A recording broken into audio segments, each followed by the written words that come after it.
Hi, my name is Micaiah, and this is a video response for Sebastian from YouTube. He has a really nice channel on Unity tutorials. He's got map generation and tile maps. So let's get started.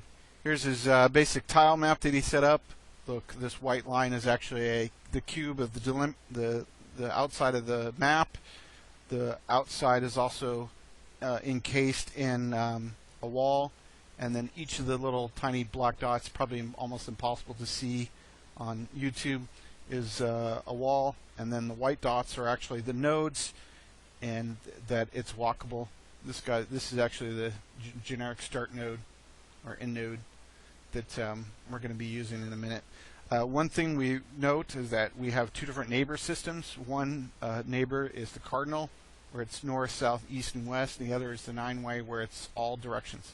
Anyways, these are some contrived examples. They're just meant to demonstrate some working knowledge of the concepts and to test out for procedural generation and paths. So let's get started. This first one checks these red lines are all the 4-way neighbors. Checks all the neighbors and then says, hey, each give me two random nodes, random free walkable nodes. What's the distance between them?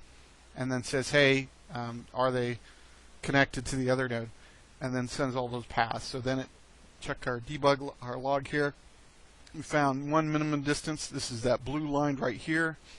And then a 6 distance path here. These are random. I know this is probably shorter, but it's just random. So if we check the 9 ways, this is going to be the exact same, but let's check it 9 ways. And it's just randomly checking up to 50, I believe 50 paths it finds. Yeah, down right here we found 51 paths. The shortest was 1, longest was 10. Anyway, so moving on from there, we've got a sequential. If we our hope was that if we start from the bottom left, we can just sequentially go through individually. I guess we won't show you the not 4-way because I'm running out of time in this video. But one thing to note, to speed it up, it checks. It doesn't recheck if it's already visited. So I've been to this left cell. When I come back through, I don't need to check it again. So that speeds it up tremendously. Some of the tile cost needs to be. I think I need to look at that for myself because it should. These are new paths each time. If we check, it probably found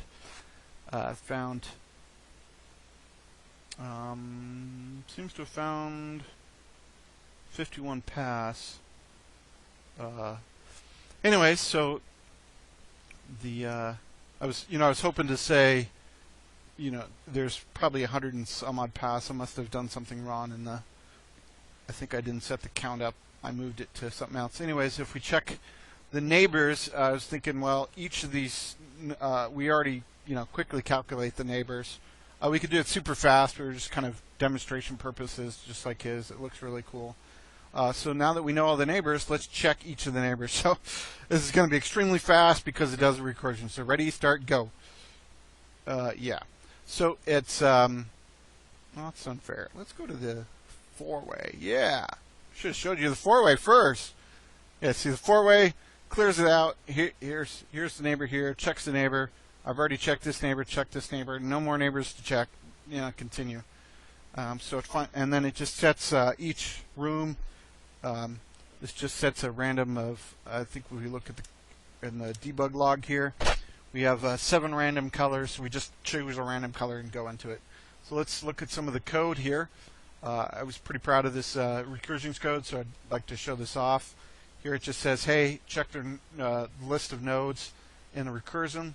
So it comes in here and says, hey, if my node, give me a generic list of nodes, and then gets the map node from our map, which is our 2D array of maps, and then says, hey, is there neighbors? Important thing is that we had to set up this ID. I was just kind of confirming, but the real bug was, the problem was that it kept recursion because of the visited. So once I fixed the visited, it instantly found the map and was done.